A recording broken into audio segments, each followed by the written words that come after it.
This video highlights how City Skylines is a resource for High School Social Studies 1201 or Sciences Humaines 1231, the French immersion counterpart, because teachers can leverage its features to meet a myriad of learning outcomes. So for example, we're going to look at General Curriculum Outcome 1.0, which indicates that students are expected to demonstrate the ability to make informed and reasoned decisions for the public good as citizens of a diverse democratic society in an interdependent world.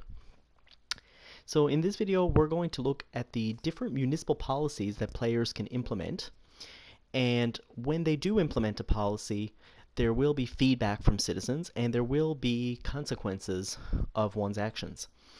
One example from the research of a policy that players can implement is a municipal smoking ban, which actually decreases the cost of healthcare while also decreasing the overall happiness in the community. And examining these types of policies in the game enables learners to really reflect on how the interest of promoting health may be at the detriment to individuals' freedoms and liberties. So we're just going to look at how this works.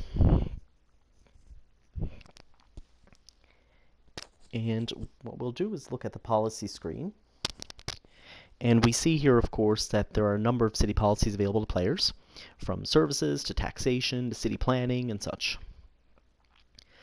We started with a more simple policy with smoking ban.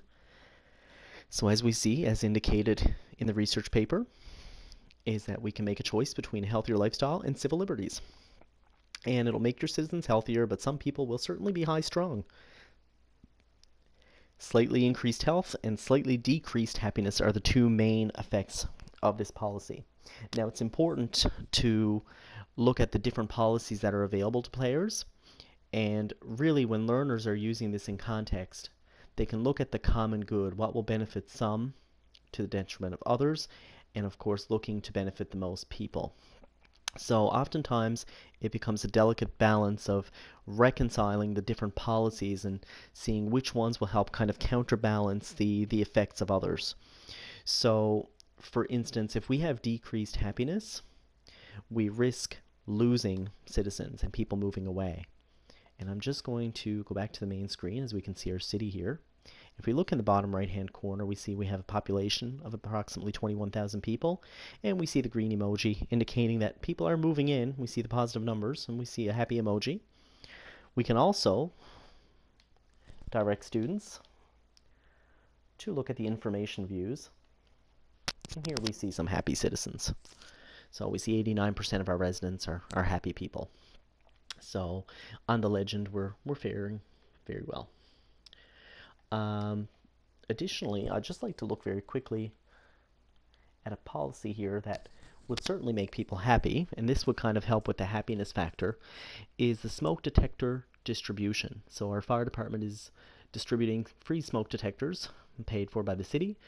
The upkeep is 5 cents a building, so it is costly, so one of the consequences would be a hit to the city's budget. However, we do have safety. And while the player is playing the game, they will get real-time feedback that will pop on the screen. And this is through the Chirper app, which resembles Twitter. And these appear on screen while the player is playing, but we can go in and see all of the most recent ones that have appeared if we just so happen to miss one, or if we walked away from the video game for a second or looked away and we missed the tweet pop up. So we see here at the top our virtual citizen Albert Alexander is quite happy with the smoke detectors. And hashtag I love this city. We see Jeremy Greenaway, also a very big fan of ours.